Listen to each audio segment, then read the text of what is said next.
You're listening to On the Way Home with your host, Emmy Kelly. Welcome to On the Way Home, the podcast where we explore the systems, stories, and people moving us closer to ending homelessness and building thriving communities. This podcast is brought to you by Blue Door, and I'm your host, Emmy Kelly. Today, I'm joined by Neil Hetherington, CEO of Daily Bread Food Bank and a leader whose work spans corporate housing, nonprofit impact, and national policy advocacy. From Tridel to now leading Canada's largest food bank through unprecedented demand, Neil brings a rare depth of experience, clarity, and compassion to the conversation around poverty, food insecurity, and housing. I'm so glad to have him with us today, not only to unpack the hard data and policy shifts, but to reflect on what it takes to lead, to learn, and to keep showing up when the stakes are the highest. Neil, thank you so much for joining us. It's always great to chat with you, Emmy. We always start the show with this question, and I know you're a returning guest, but what does home mean to you? Well, it'll be interesting to see if my answer corresponds with the answer I gave Michael some years ago. But for me, it's around love and security. It's around that warmth and that feeling that you have, knowing that there is a secure place that is your your retreat, your safe haven, your harbor. Love that. I'm particularly excited to hear from Neil, and I know our listeners will be too, because you bring like a whole wealth of experience. And when we started, you asked if half an hour would be sufficient. The answer is no. Can we please go on for at least 4 to 6 hours? Because I know that you have so much that you can share. You're coming from being in for-profit space and construction, and then in nonprofit housing. You were in Habitat New York, Habitat Canada, and now in poverty alleviation at Daily Bread. And you serve on so many boards to advance strategy in the space. You were also at Dixon Hall in homelessness and housing. And I think now is probably one of the most challenging periods to lead in the charitable space. And I'm just wondering what continues to drive your passion for this work? Well, there's a lot in there. So first of all, in terms of time, I mean, I do subscribe to that feeling that saying, be brief, be brilliant, be gone. Nobody ever says, hey, I liked hearing Neil speak. I just wish he spoke longer and longer. So I'll try to do at least a couple of those things in terms of being brief and being gone. I think for me, there's a justice issue. It is fundamentally wrong that across Canada there are 10 million food insecure people. 25% of Canada is food insecure, and we have a right to food, and that's incredibly frustrating, and it's maddening. And then you look at the right to housing and how that has gone unfulfilled across our country, and really everything in my mind from a poverty alleviation perspective starts with housing. If you get decent affordable housing built, then you end up not having food insecurity issues. When you get decent affordable housing built, it means close to people's place of work, you don't have transportation issue. Things start with housing. And so I'm mad that people's rights are being violated. And that sort of pushes me to drive forward, not only with trying to feed the need now, but to advocate for systemic solutions. And it's that second part that excites me the most. You've had some intense moments in your life. I'm going to go into the time you were sinking in the Atlantic while you were sailing. That story is incredible in itself. When I heard you telling it not long ago, oddly, amongst all the intensity, the part that stuck with me when I heard your story was that you called or texted your board chair to discuss with him that you were going down in the Atlantic. And I know it's a very extreme story, but what stuck with me was that, that was a detail I just couldn't get over. I felt like if I was in an emergency, I wouldn't automatically think of calling my board chair. And I felt that it was like super telling about the priorities in your life and trust and managing relationships under pressure. And I thought it would be a topic of interest for some of our listeners between, some of what we navigate with volunteer boards of directors and leaders in charitable organizations. Well, yeah. So first, for context, it was a difficult circumstance. So we were 1,400 miles off the coast. So we were in the North Atlantic. A wave hits us. We have to abandon ship. The boat is going to, not in the immediate future, but it's starting to meet her destiny. And so, were you just, sorry to interrupt, were you just like swimming at that point? No. We never got off the boat. We were. Oh, I thought you abandoned. No, we were abandoning ship. Okay. But there's a saying in nautical terms: you always step up into the next vessel. And so if you are on a boat that's sinking, you got to wait till the last minute, and then you step up to the next boat that you're going to. So we had not stepped up to the next boat at that point. She had met her destiny. And so I phoned family first. So that, in terms of priorities, it was family first. And the second was to the board chair. The reason that it was to the board chair was kind of funny. Because I scuba dive, I'm a pilot, and I do some things that some people perceive as risky. The insurance at the Daily Bread Food Bank would not cover me. My life insurance. And so the board had passed a resolution saying they would honor the life insurance that was being provided. So I phoned them to say, listen, remember that contingent liability you have? Well, that contingency seems to be coming into effect right now. You might be on the hook, I think it was like a year's salary or something. And I just encouraged him to make a fundraiser out of it and actually, hopefully get more money out of it than anything else. And so, but yeah, I have a duty as an officer of the corporation, as CEO, to put out what is in the best interest of the Daily Bread Food Bank. And I think then just, on a personal note, I wanted to make sure that the board was set up for success, and even in that kind of odd circumstance.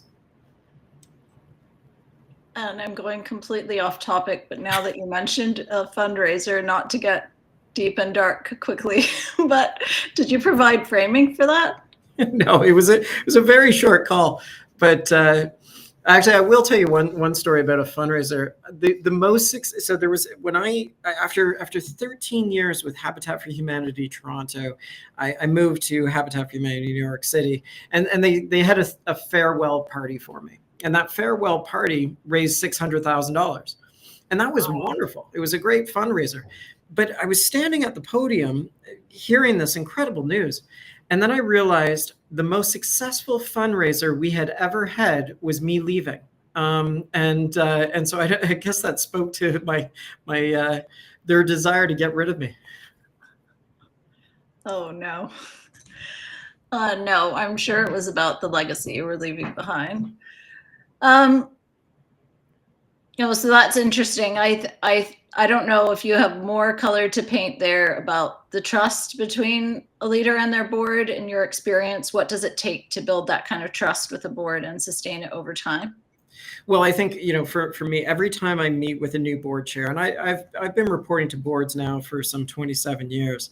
And when I meet with my new board chair, usually there's a new board chair every 2 years, I ask a few questions. One of the questions I ask is, what type of legacy do you want to leave? What do you want to see have happen in your tenure as chair, so that we are aligned in being able to march towards that goal. So that goal alignment is incredibly important.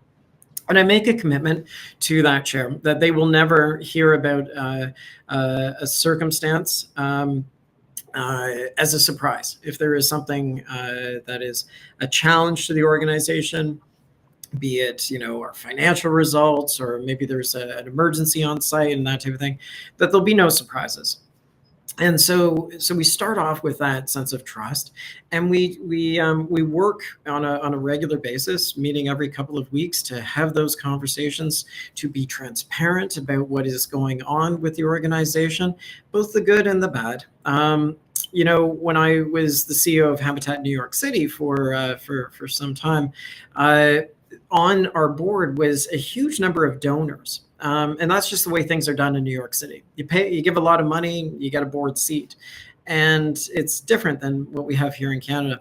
But that was really problematic to me because I became very concerned. What if there was something that was disastrous news? Would I be would that board be welcome to hear that news? Because we have this competing interest of a board who's also our donors. Excuse me. So I think what we do in Canada makes a lot of sense. To have philanthropic boards, to have boards that are much more geared towards their fiduciary responsibilities than their philanthropic opportunities. Very cool. What would you say has been the most challenging leadership moment you've ever faced? It was the start of the pandemic. And the minister at my church called me in right at the start, before we were masking and that type of thing. And he put his arm around me and he said a prayer for the Daily Bread food bank. And he said, if the food bank goes down, some 15,000 people won't eat per week. And now, unfortunately, that number is 5 times higher than that. But when he put his arm around me and offered that prayer, he was doing it in a way that was meant to be comforting.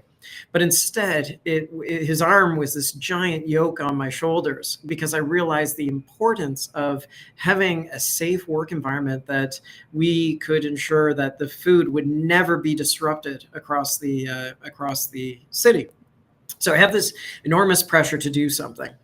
And then you have another element to it, which was a very concerned staff that they were going to be unhealthy, that they were going through difficult things. Personally, maybe their spouse was being furloughed, maybe they were going through health issues. And my view is that a leader is always rowing in the opposite direction culturally of the team. If you think about that team, when they are panicked, you need to be calm. And when they're calm, you need to be stirring things up a little bit to move the organization forward. And so in a global pandemic, when everybody is quite concerned and anxious, to have that leader as, okay, guys, we're going to get through this in a very calm way, can be challenging on the leader himself or herself, and it can also be challenging for your team who think maybe he's not being empathetic. But I'll tell you, going back to the Atlantic, if we had just sort of freaked out that we were sinking and about to perish in the North Atlantic, that wouldn't have served a good purpose versus going through our checklist, going through the Mayday call, hailing the ships, hailing the oil tanker, preparing to disembark and get onto that oil tanker in a calm fashion. That's what was required of leadership at that time. And so I would say over the course of my career, the pandemic was obviously the most difficult circumstance. Because it wasn't isolated to the first few months of the pandemic, because food bank lines grew and we had to scale our organization. We were an $8 million organization. Now we're a $40 million organization. To scale so rapidly took a lot of work by an incredible team that I get to work alongside and learn from every single day. I'm just going to throw in here for listeners, which kind of, I think, makes it even more wow. What the Daily Bread team does is that they are not funded at all through government for the work that they do. So when Neil talks about scale, when he says 40 million, they are actually raising $40 million through philanthropic means to feed the city. And that is a big feat and huge that you've scaled up so quickly during a time of crisis. One last Neil question before we get into the hard work part. You mentioned being a diver, sailor, a pilot, and we saw on your bio that you're a cyclist, a tennis player, you sit on multiple boards, you seem to continuously be improving your education as well. What keeps you motivated to keep growing? And seems like you're an insatiable learner across so many areas of life.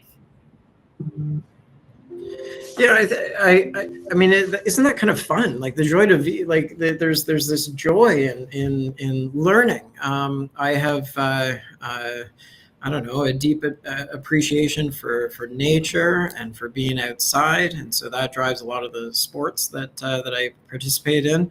And I think, if we can all humble ourselves a little bit and recognize just how much there is out there, how much there is to learn, and then you can start to see, I don't know, when you do that, you have this stronger appreciation for those who are real experts in their field. And so I try to participate where I can, and I admire people who take their field to an expert level.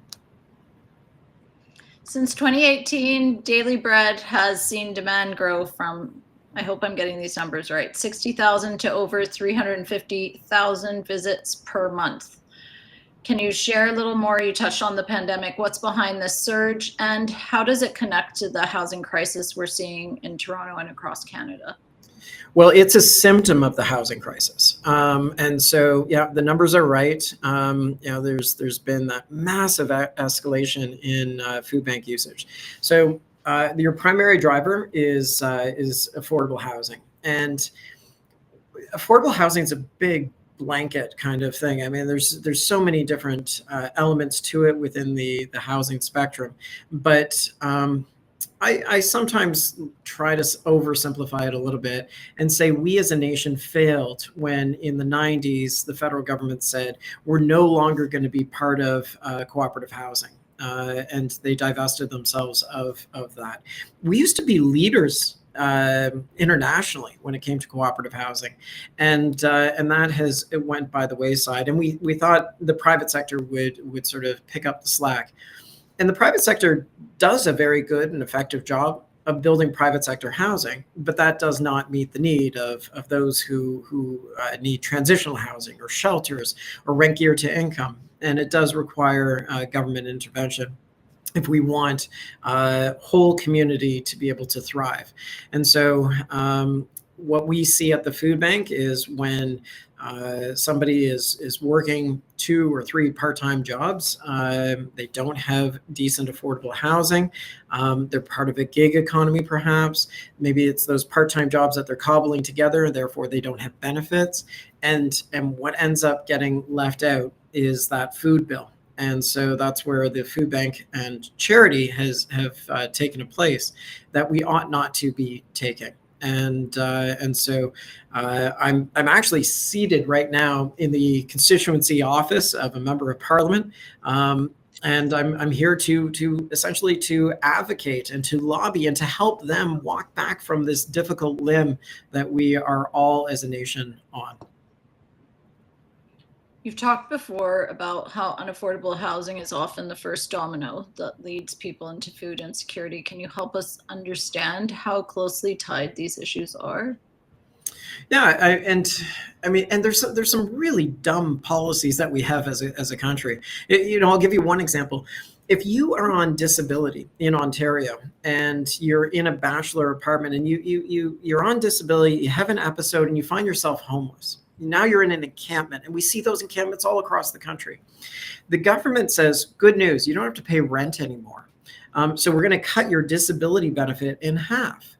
And so now you go from $1,400 a month to $722 a month, and you're living in a tent.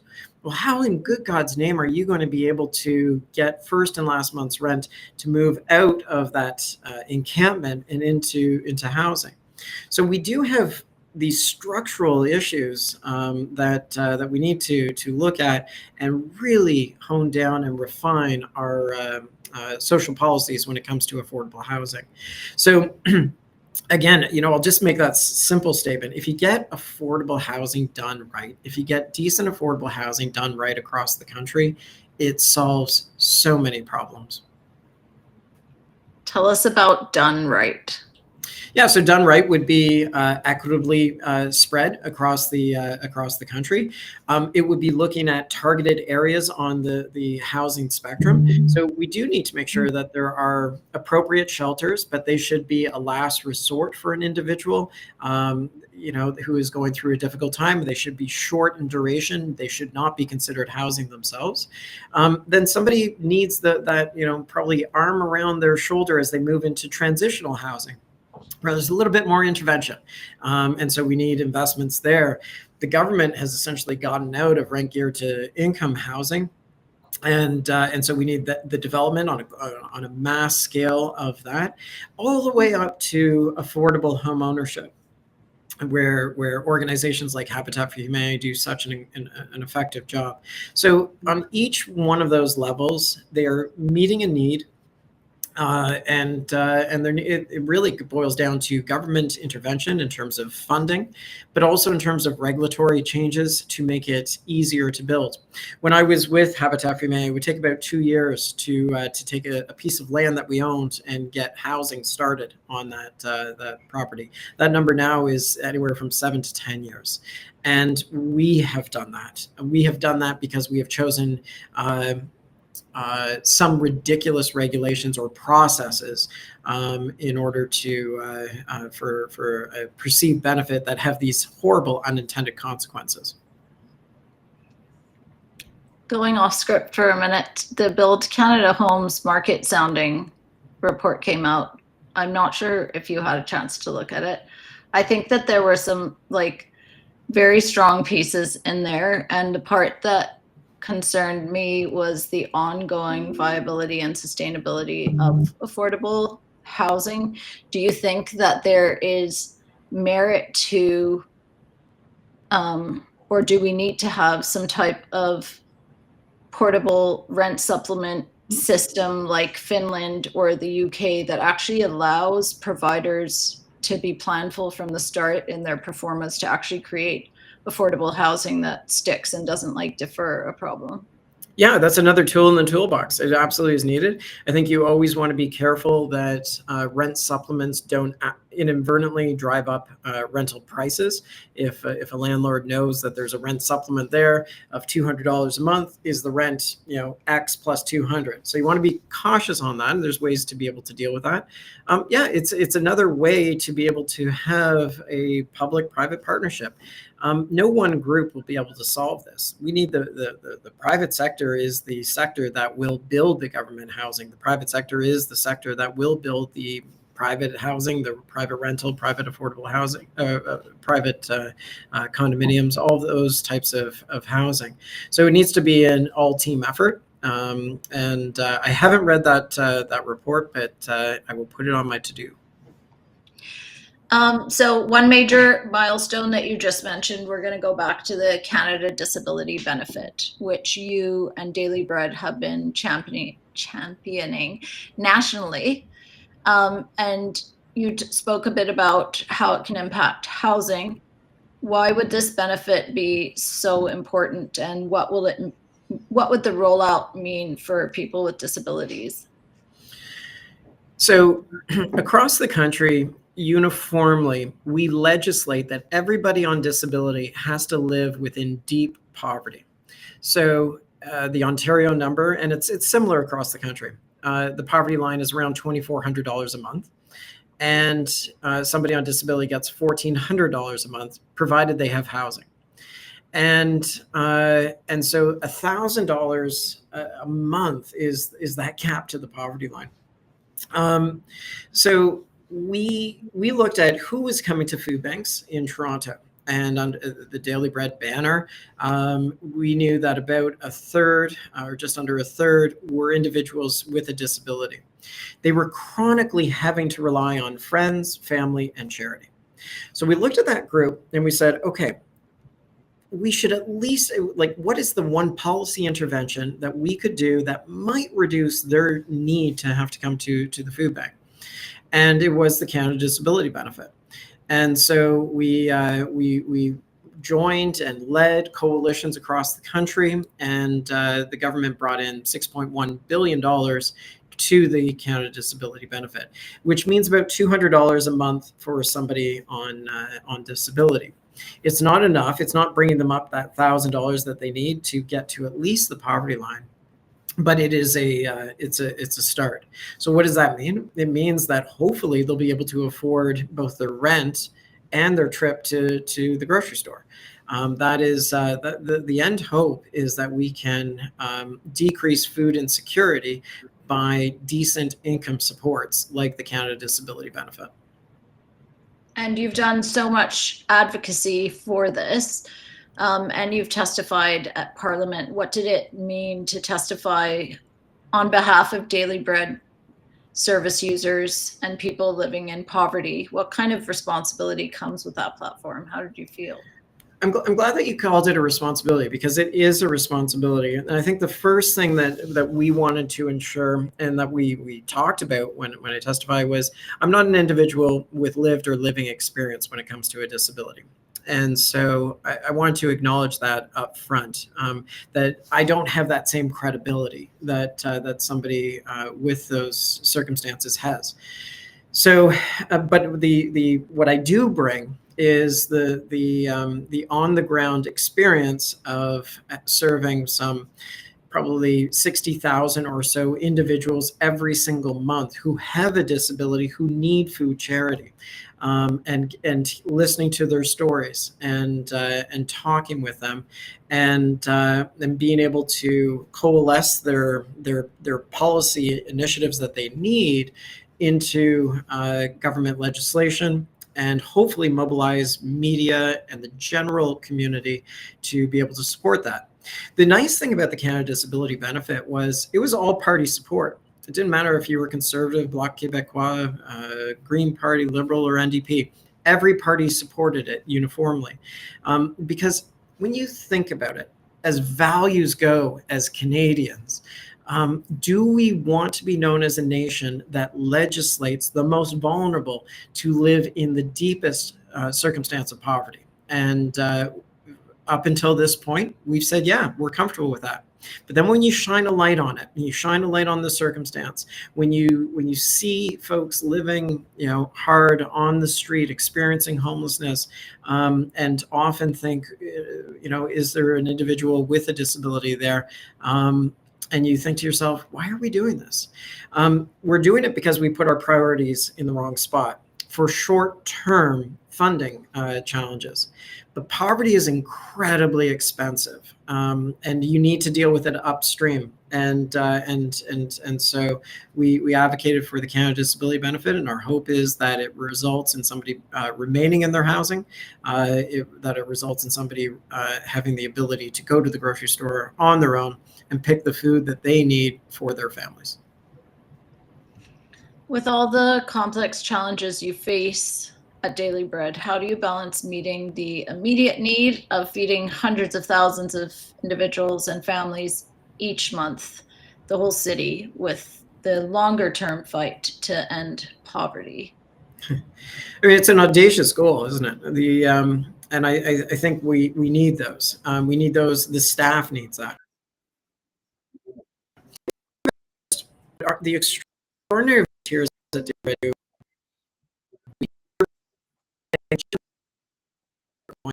to across the city. And that hiring, that charitable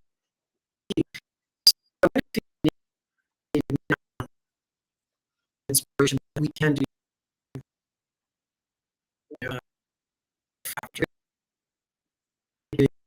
All skills.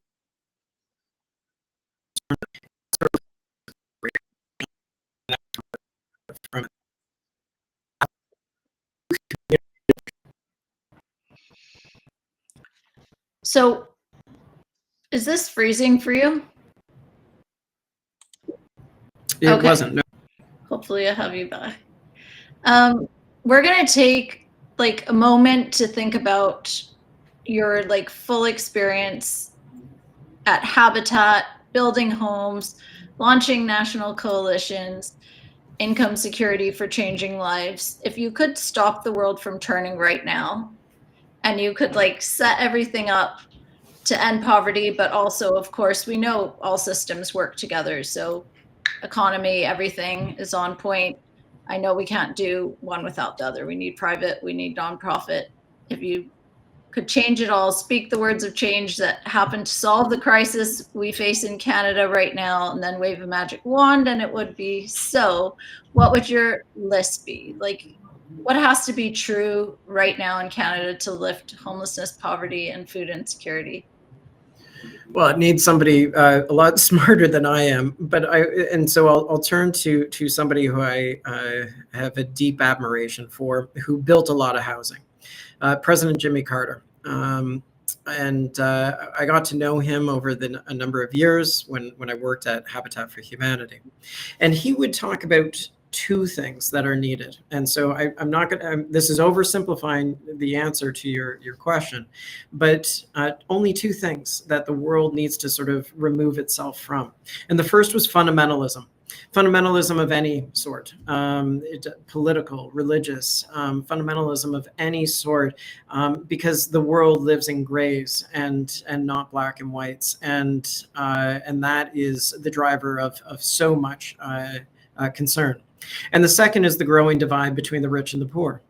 And you can think about that from a housing perspective, from an income perspective, from a tax perspective.